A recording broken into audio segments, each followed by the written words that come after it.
Hey, well, what up? We're gonna kick it here with Mr. Colin Cowherd and his show The Herd. We got a guest, Mr. Nick Wright, who was all wrong. He was all right about the Denver Nuggets were gonna take down the Los Angeles Clippers, and he kind of called out at the beginning of the season about the Clippers' flaws and kind of so on and so forth.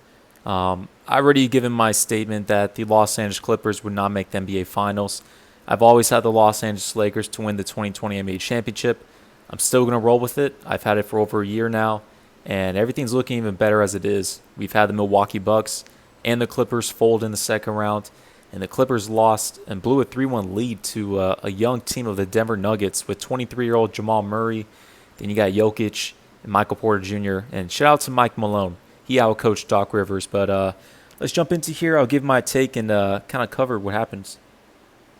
You know, there's a point in my life I thought I was a mentor for Nick Wright. It was a respectful relationship. Then it took an ugly turn about a year ago, and he has so much fun mocking me. It is sometimes it's testy.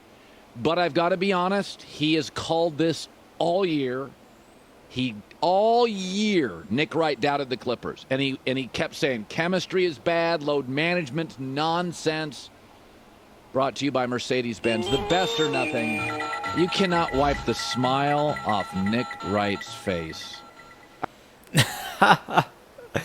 Oh man, Mr. Nick Wright, he's hilarious, man. Him and Shan Sharp, LeBron James's buddies, his go-to guys. But in all seriousness, I like Nick Wright. I like watching his show. He's biased at times with LeBron James, of course, but no, he was on point. He's going to allude more into the Los Angeles Clippers' flaws. My take on the Clippers, like I said before, I never expected them to lose the second round. I thought they were going to beat the Nuggets in 5 or 6 games. And they were up 3-1 as I expected, but the Nuggets just flipped the switch. It's amazing how the Clippers mentally are not a well-put team together with their coach. Doc Rivers, they probably going to have to let him go. I doubt Steve Ballmer will let him go since he's really buddy-buddy with him, but this leaves an open door for the Los Angeles Lakers to kick it off. So I know Mr. Nick Wright with that smiling face, he pretty much knows the Lakers are destined to win the 2020 championship. The Denver Nuggets, Heat, and Celtics don't have a true superstar. Either if they're young, they don't have a star player who's reaching that top-tier potential, kind of et cetera, going along with it. But let's kind of go in here. I mean, look at him. I mean, it's ridiculous. Hi. Let me fix my hair. How's it going? No, What a day. Hey, I'm not doing great. Most days I wake up and there's rainbows and birds. Today, it's a big stink ball. But you know what? So let's just start with this. Colin, What? can I, before we even start, can I make you feel better? Okay. Let me make you feel better. Everyone thinks I'm going to come on here and I'm going to hammer you. Yeah. Here's the deal. You were obviously wrong about the Lakers-Nuggets series. Yeah. But so was every single prognosticator in America. You were also wrong about the Clippers-Nuggets series, I should say, about the Clippers winning the title. But so was about 40 to 50% of the prognosticators in America. You're just in a bad spot because the only person who had the Clippers dead right all year, you got to talk to every week. Every week I tried to tell you. I warned you. There were all the warning signs. Doc's history. Kawhi being wildly overrated by folks that want to say he could be top 5 all time. Way off. Man, that was crazy. I made a video about this a couple weeks ago, maybe a month ago. Colin Cowherd said that Kawhi Leonard would be top 5 all time if he wins this championship. I already called him out for that. That's asinine. That's crazy. I said if Kawhi won this championship, I didn't expect the Clippers to. I knew it was going to be the Lakers. But I said if the Clippers were to and Kawhi were to be Finals MVP, Kawhi Leonard would actually be around top 12, top 13 all time in that mix. No way top 5. And it shows you these TV analysts, media pundits, they're always prisoners in the moment. You know, with last season, they crowned Kawhi Leonard the best player in the world, which, I mean, I'm fine with. But I always had LeBron James 1A, Kawhi 1B this season. And it's definitely LeBron James is the best player in the world. So, I mean, I've always been cool with that. But, man, these guys just jump. They're prisoners in the moment, especially with Kevin Durant joining the Warriors. And when they won the championship against LeBron James in 2017, 2018, they just proclaimed KD is the best player in the world. It's crazy. It's just so too much two-dimensional thinking, man. They don't put context in anything. They just want to have just drama, go in with the hot take, and oh boy. P acting like he's been a great playoff performer in anything other than a Gatorade commercial. All of it. I tried to warn you, my friend, but now go ahead. You can have your show back. So Well, let's do this. Baker? Let's start with this. I started my show saying we all make choices in life. He could have stayed in Toronto with the best GM coach combo in the league. He could have gone to LeBron and AD. Is it as simple as he chose Paul George in a losing franchise? He made a bad decision. Is it that simple? No, sir. No. Kawhi Leonard did not make a bad decision at all. Personally for me, I did not expect the Clippers to win their first year. I know a lot of TV pundits, they jumped on the Clippers bandwagon as soon as possible. I get it on their perspective, but they didn't look at a big picture, unlike me. That's why I've always had the Lakers to win the championship. Well, let me break it down for you guys real quickly here. So, him joining the Clippers was an assassin's move. No one saw it. It came out of nowhere. He brought in Paul George on his team when there was no other free agents available, and he finessed them from the Thunder. Now, if you're looking at it now, I know a lot of cats are saying, Sam Presti and the Thunder, they took away 6 picks from the Clippers. They stole it. Listen, if you're the Clippers, you trade away those picks. You're a losing franchise who's pretty much cursed, and you never got on the second round of the playoffs. You have a star player in Kawhi Leonard who just came off a Finals MVP and a championship, wanting to join your franchise. And all you have to do is you give away 6 picks, and not only does that give you Paul George, but that secures Kawhi Leonard as well. So you got to look at it from that angle. The Clippers did lose in the second round, which was a huge choke and disappointment. But I've always expected the 2020 seasons all for the LeBron and Los Angeles Lakers. No way the NBA was going to let the Clippers go over the Lakers, especially LeBron James is kind of not clearest path, but he has a pretty clear path to the championship this year. A lot of people were just haters on LeBron and the Lakers, and they just wrote him off, which was very disrespectful.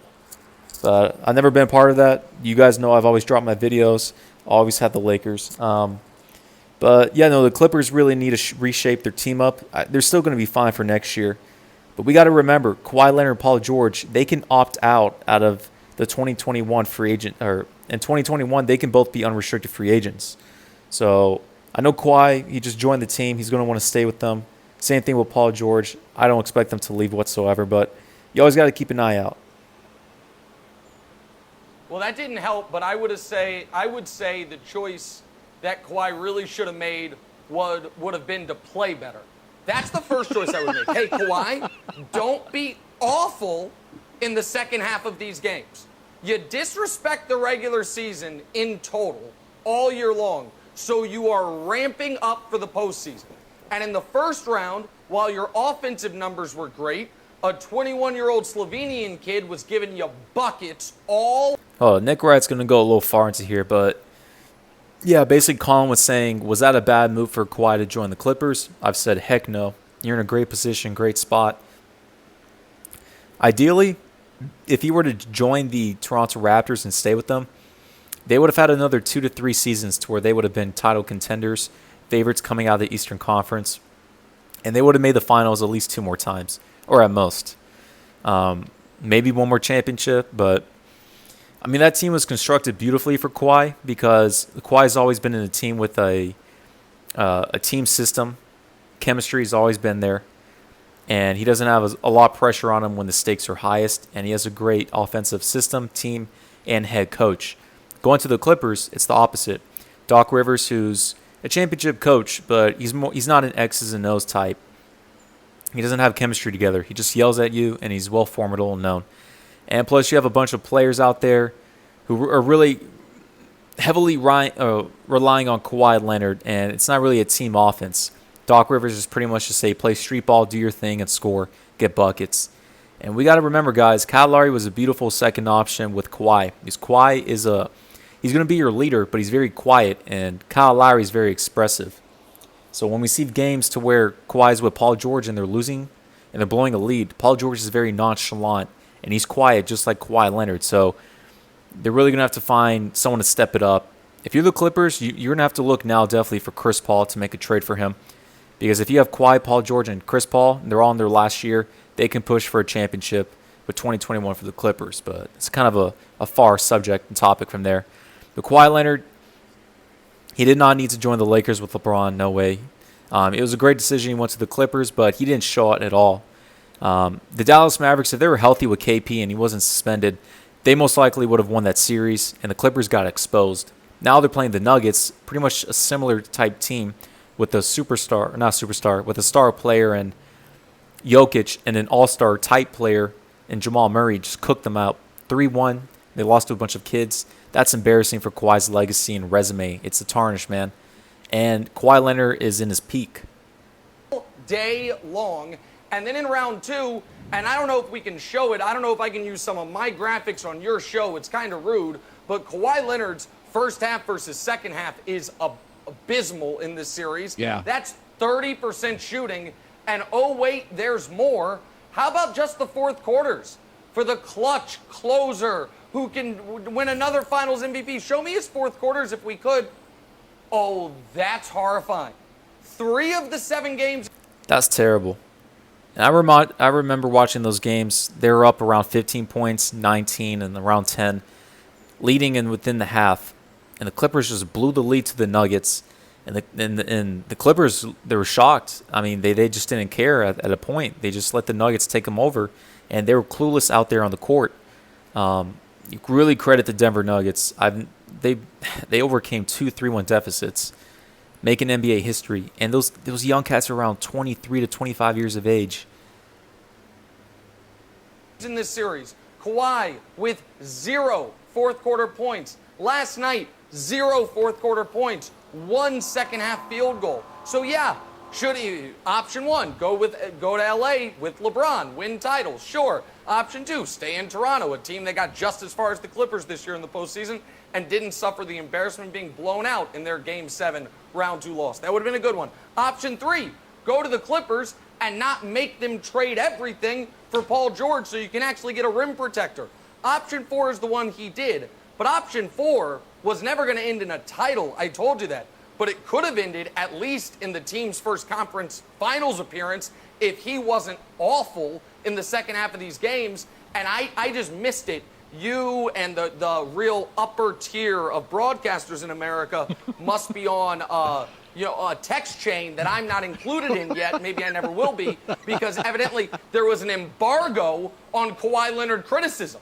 Mark Jackson, Jeff Van Gundy, Mike Green last night. Love them all. Hey, were they aware Kawhi was 1 of 11? Should have let the audience know. I don't know. The fact that he melted down in the fourth quarters of these games seems relevant for a guy I was told is the closest thing we've seen to Jordan since Kobe. But listen, what do I know? I'm just the guy that called this all year. So who knows? Yeah, inexcusable performance with Kawhi Leonard. Blowing a 3-1 series lead when you're, I think, what is he, like 28 years of age, in your peak, in your prime after winning a championship. We've seen Tragic Johnson, LeBron in 2011. We've seen a couple instances like that, a couple of these players, but they didn't play well or they didn't perform and they choked in the finals. Whenever they won champions, they were searching for that, or whenever they were, very young in age. But with Kawhi Leonard, he's won a championship. He's 28 years of age, and he flat out choked. A 3-1 series lead, not to a team with contending title favorite status or players who won championships or gone far. Paul Millsap was the only player that made a conference finals, and you lose to a bunch of 20-year-olds blowing a 3-1 series lead. Wow. Who knows? Okay. So how about this? For years and years, the Red Sox had as much talent as the Yankees, but they just couldn't get past it. Until you win it, it's hard. Is some of this sort of institutional, they've always been the shrinking franchise and they don't get far enough? Is it fair to say, and I hate this word, the Clippers frankly choked? Oh, of course they choked. I mean, this is one of the biggest chokes in NBA history in the playoffs. A team with so much high expectations, media and fans were pretty much on their you-know-what the whole season, crowning them champions. And they felt like they were champions as well, just kind of coasting through the regular season. And then in the playoffs, they were getting beat up by the Dallas Mavericks, who should have won that series if KP was not suspended game 1 and if KP was not hurt the last 3 games or so.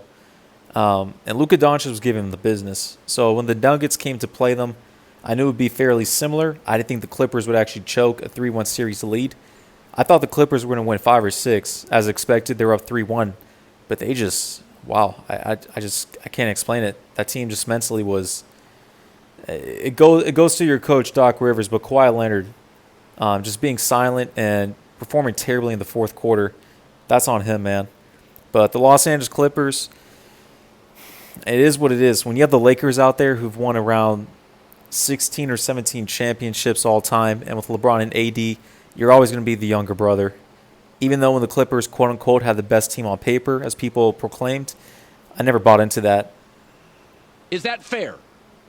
The second part's definitely fair. I don't know if we can put the juju of the organization on them, but this is arguably the single biggest gag job in NBA history.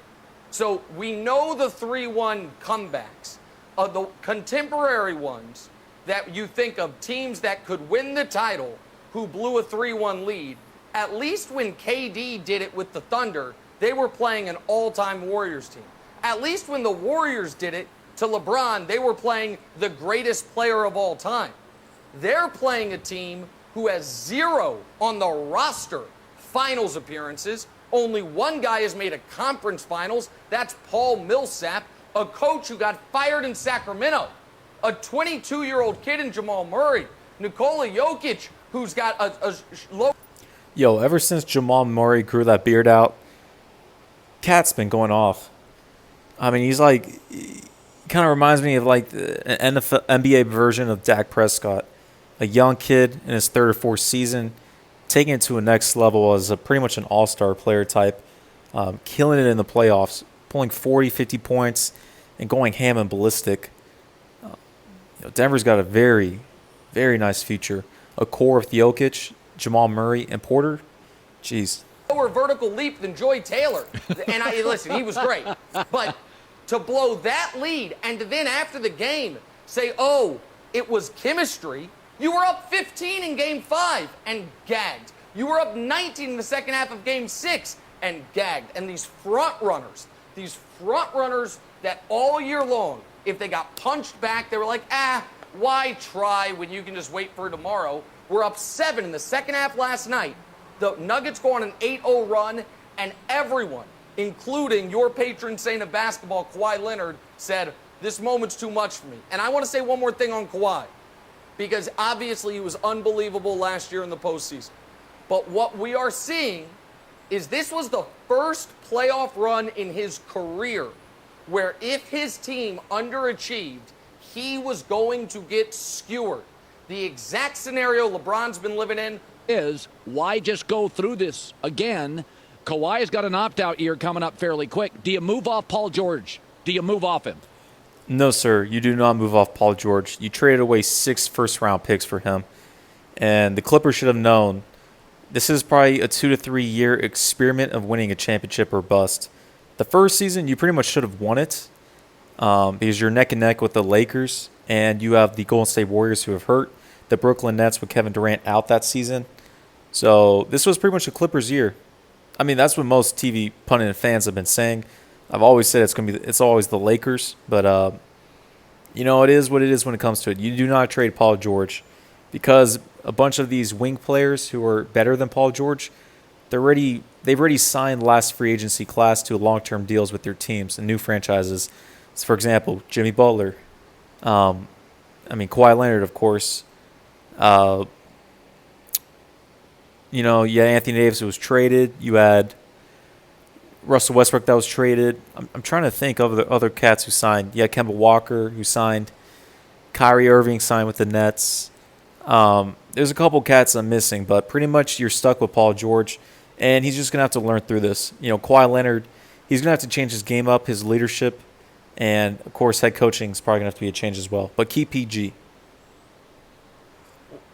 Well, I think what might be more likely is they move off the coach. Everyone loves Doc Rivers as a man. He is a great leader, and I think he's a great person. But he has authored some really, really awful playoff performances That's with fair. favored teams. Yeah, that's fair. And his playoff resume, when he doesn't have Kevin Garnett with him, is a really, really tough one. 6 times he's been up 3-1 or 3-2 and lost a series. The problem for trading Paul George. Wow. That's crazy. Doc Rivers has lost around 6 to 8 or whatever game 7s in his whole career. He's blown 3-3-1 leads. And he only had one championship with the Boston Celtics. And in 2010, they were up 3-2 against the Los Angeles Lakers, and they blew that lead. I know a couple people said Perkins was hurt, but still, man, you're up 3-2 against the Lakers, and you could have beat them 2 times. Wow. George is this. He also has that opt-out. So how much value does Paul George have for a team that feels like they're only going to get him for 1 year? Like, if you called up OKC and were like, hey, can we have those 6 first-round picks, SGA, ancients? It's like, Reggie Jackson, go in the game even though you haven't played in 5 days. So that's who they're going to have next year. They might lose Marcus Morris. They might lose Montrezl Harrell. Well, the Clippers are for sure going to lose Reggie Jackson, Marcus Morris, Joakim Noah. They were, Marcus Morris Sr. and Reggie Jackson were on different teams. They got bought out, so they got them for the veterans minimum. So that means they're going to get paid somewhere else on other teams. The Clippers won't have enough cap space. Joakim Noah, they're going to let go. He's going to retire, most likely. You got to look out for Montrezl Harrell because he wants to get paid around $15-20 million a year. And probably a team like the Charlotte Hornets will throw him that money because he's the 6th man of the year. So if you're the Clippers, you really have to revamp up that bench. You need to find some players that fit together. You need a true point guard. That's what they're missing on their team. I mean, I'm fine with them keeping Doc Rivers. I think they're going to keep him. Steve Ballmer has a tight relationship with him. I would prefer a new head coach, but they're going to keep Doc Rivers. Honestly, they'll probably have to make a trade for CP3. If you can get Chris Paul on that team, he's a perfect type of leader like a Kyle Lowry, but he's hungry for a championship. That would fit well with Kawhi Leonard. And Kawhi fit well with Kyle Lowry. This could be kind of the same resemblance here. And with Paul George as, quote-unquote, like a third option, that team will be set and ready. You would just have to pretty much trade away Lou Williams and the crew and re-amp up your bench with veteran minimum players when it comes to it. But, yeah, that's how I kind of see it on my side. You need a true point guard. Patrick Beverley can either come off the bench or you can put Beverley at the 2, move Kawhi and Paul George to the 3 and 4, and then have a true big as a 5, probably Zubac. And then if you can get a true point guard, that's probably how it's going to have to be. But let's see how they play. They're going to try to run it back. I don't think it's good enough, and it clearly wasn't good enough this year. Yeah, they also don't have a true point guard, it feels like, most of the time on the floor, and you Bingo. see that does matter, engineering stuff. Okay, finally, couple minutes here. LeBron's had to overcome Dan Gilbert, the big 3, a dynasty, flaky JR and Kyrie, injuries going into a final. Am I nuts? The sea is finally opening. Oh, yeah. No, I've definitely said this. Listen, before even the playoffs and everything in the season, I said the Lakers would win the 2020 NBA championship. I was being objective, but I knew there was a storyline when it came down to it. I've made other videos going over this. I'm not going to go over it right now. It looked like the Clippers were going to do it. That's how they fool you, and they blew up in the second round, which I thought they were going to blow up in the Western Conference Finals, but it is what it is. But, no, to be honest, guys, I mean, look at the teams. There's 4 remaining. You have the Lakers with the true superstar in LeBron. You have the Nuggets, who have a bunch of young cats. Who, credit, they did beat the Jazz and the Clippers, but they're not going to take down LeBron James to go to the finals. And then in the East, you have Jason Tatum, who's a young stud, but not a true superstar. And then in the other East, you have the Miami Heat with Jimmy Butler, who's an all-star / star player. He's not a superstar. So LeBron James is a superstar, and you have Anthony Davis, who's in that star range. I mean, the Lakers got this in the bag. There's probably going to be some good series, of course. It's not going to be sweeps. I doubt it, but, I mean, you look at those Final 4. Tell me the Lakers are not winning the championship. It's crazy if you say no. Up for him. AD's healthy. He's rested because of COVID. He got time off. Kawhi's gone. Giannis is gone. Is he finally catching a break in the postseason? Well, so here's the deal. Your point's well taken. Listen, LeBron, under normal NBA circumstances, has 5 or 6 rings already. No, sir. He's got 3 NBA championships. 2 of them were very close. He could have lost. And besides from that, he had player mobility. He joined super teams. He created his own teams. He's 3-6 in the finals.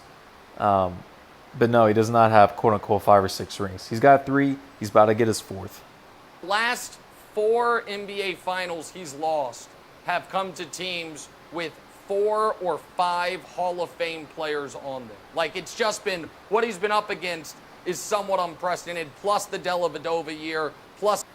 The Cleveland project for LeBron pretty much was set in stone to where he can form a quote-unquote big 3 and take over the league to win around 2 to 3 championships in a 4 or 5 year span. The Spurs were getting old, and no, he did not see the Golden State Warriors, nor did anyone see the Warriors revolutionize the game, and Steph Curry became, a dynasty set player. No one saw that coming. That ruined LeBron James's plans, and he had to squeak out 1 championship, which is in a GOAT fashion, in 2016, coming down 3-1 against the 73-9 team. But that really ruined LeBron whenever the Warriors came up, and then you have Kevin Durant joining them. It is what it is. The year after Kyrie, when he had no help aside from an injured Kevin Love, that's all well taken. I do think, of course, the Bucks not living up to their potential potentially helps them, and the Clippers doing exactly what I thought they would potentially helps them. Should be no. Potentially, no, sir. That literally you just checked off the Bill Russell Finals MVP to LeBron James whenever the Bucks and Clippers got down in the second round. The Lakers are winning the NBA championship. There's no way that the NBA is not going to let the Lakers win, and there's no way that LeBron's going to lose another finals. He's not going to be 3-7. This is his closest and pretty much easiest chance in the Final 4 teams to win a championship. He's not going to lose to the Nuggets, Miami Heat, or the Celtics without a true superstar on their other team. That would ruin his career and his legacy. No. He's going to be the first player in NBA history with 3 different championships on 3 different teams being elite finals MVP. I always knew that it would not be for Kawhi Leonard because that would pretty much would propel Kawhi Leonard over LeBron James in certain aspects of his career. It's a storyline. You got to look at it from the NBA's. They want to make LeBron James the GOAT. LeBron James will win this championship and win Finals MVP. Noted that in 2020, like this calendar year, they beat the Bucks before the restart, before the season paused, and they beat the Clippers both times they played. Harden, Westbrook, 3, where it's like, how often is something searched for? The word asterisk. There's not going to be an asterisk for the Lakers. And he'd do that to Boston. So you're right, ring number 4 on deck. That was happening anyway. It just got there a little differently than a lot of people expect. Remember when I was your mentor? Remember those days? It was a respectful relationship. Yeah, you used to have better takes. Oh, man, I'm going to end it on that note. Listen, just like Nick Wright quoted, ring number 4 for LeBron. That's been the case. I've stated it. Let's roll with it, guys. Lakers 2020. I'm excited. And let's keep it from there.